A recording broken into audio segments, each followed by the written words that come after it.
Sepekan pasca bencana banjir bandang dan tanah longsor menerjang Aceh, warga di Aceh berada dalam kegelapan. Kondisi gelap gulita membuat warga terpaksa harus keluar rumah untuk mencari lokasi agar bisa mengisi daya handphone serta senter untuk bisa digunakan kala mereka kembali ke rumah. Meski pemerintah telah menjanjikan pasokan listrik normal pada 7 Desember lalu, namun kondisi gelap gulita masih menghantui warga di beberapa daerah hingga saat ini. Sekitar hari 13 atau 14 lah kami ke warung kopi untuk cari jas handphone, kipas angin, senter. Kemarin Pak Menteri bilang lampu sudah normal, itu gimana? Itulah kami kira memang kami sudah senang kalau memang udah normal di Kota Banda Aceh terutama. Tapi sampai hari ini udah dari tanggal 7 sekarang hari ini tanggal 9 masih belum, di tempat kami masih mati. Sudah 2 malam. 93% dari total elektrifikasi di Aceh udah bisa berjalan, tapi ini harus dilakukan secara bertahap. Jadi normalnya itu nanti 24 jam. Karena ini adalah bagian peralihan daripada genset ke gardu induk yang tinggi. Di Banda Aceh, selain padamnya listrik yang tidak menentu, warga juga mengalami kondisi gangguan jaringan internet. Dari Banda Aceh, Syukri Syarifuddin, A-News melaporkan.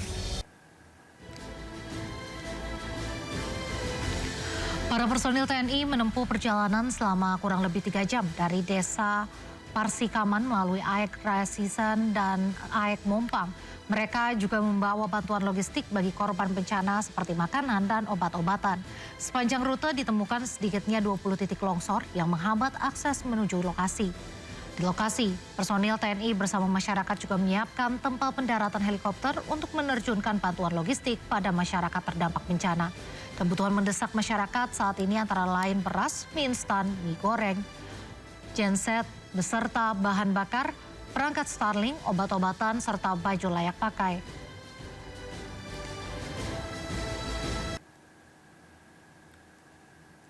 Setibanya di Rusia, Presiden Prabowo langsung menemui Presiden Putin di ruang Istana Kepresidenan Rusia di Moskow. Dalam pertemuan ini, Prabowo didampingi Menteri Luar Negeri Sugiono dan Sekretaris Kabinet Teddy Indrawijaya. Kedua kepala negara tampak terlibat dalam percakapan yang akrab. Pihak Kremlin menyampaikan pembicaraan Prabowo dan Putin berfokus pada isu yang berkaitan dengan kemitraan strategis Rusia-Indonesia. Selain itu, kedua tokoh tersebut juga akan membahas masalah internasional. Sebelumnya, Prabowo baru saja menggelar kunjungan kenegaraan ke Islamabad, Pakistan.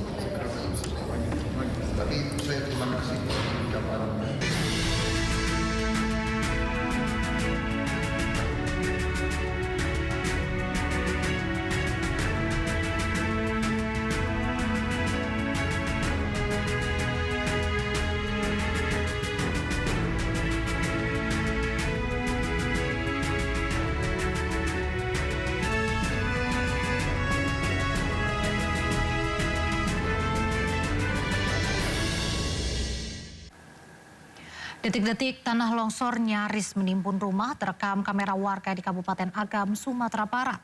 Sementara banyaknya tanah longsor dan terpan yang belum tersentuh alat berat mengakibatkan ribuan warga Agam masih terisolir di jorong-jorong di beberapa kecamatan.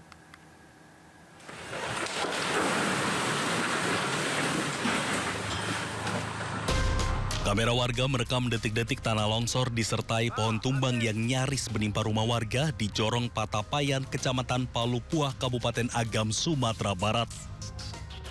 Material longsor menutup badan jalan dan memutus akses utama Bukit Tinggi menuju Medan dan menghambat pendistribusian bantuan.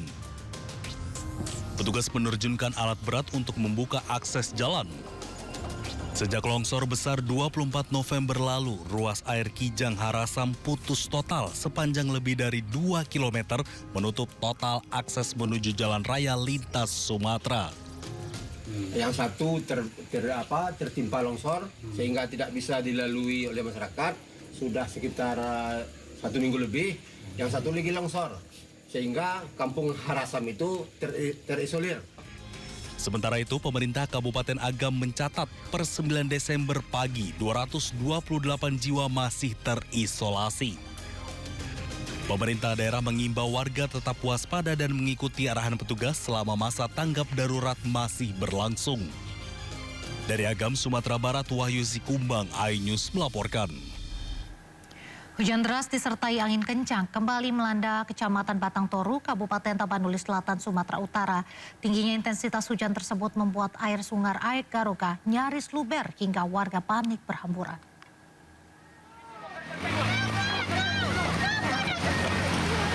Air naik. Beginilah detik-detik warga yang berada di posko pengungsian Desa Garoga, Kecamatan Batang Toru, Kabupaten Tapanuli Selatan, Sumatera Utara, berhamburan menyelamatkan diri. Airnya udah naik, air naik.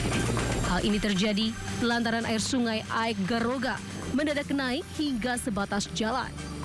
Insiden ini berawal usai kawasan tersebut diguyur hujan deras disertai angin kencang. Saat itu, sebagian warga sempat berteduh di posko pengungsian, sedangkan para operator alat berat tengah memarkirkan alat beratnya. Sementara warga menyelamatkan diri ke tempat yang memiliki lokasi lebih tinggi. Dari Riau mau ke mana, Bang? Mau ke? Jalan tadi. Oh. Baliknya dari sini. Hujan kayak gini kayak mana ini, Bang? Hingga saat ini, warga belum kembali ke Desa Garoga. Warga khawatir air sungai yang meluap ini membawa material kayu yang masih berserakan di hulu sungai. Dari Tapanuli Selatan, Sumatera Utara, Indra Mulia Siagia melaporkan.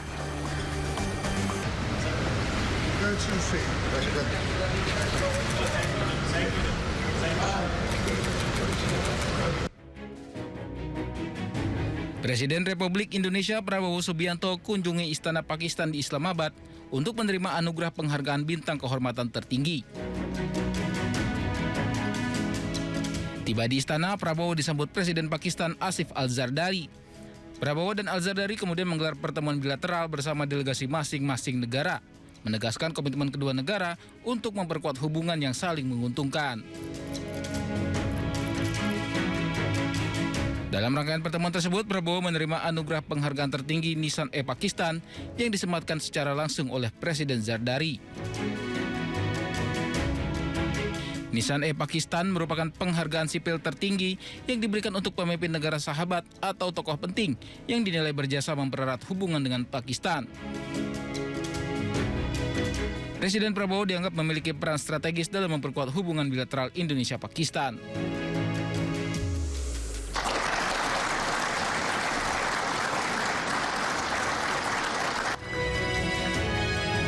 Presiden Prabowo kini bersanding dengan deretan pemimpin dunia lain, seperti Raja Yordania Abdullah II bin Hussein dan Perdana Menteri Malaysia Anwar Ibrahim.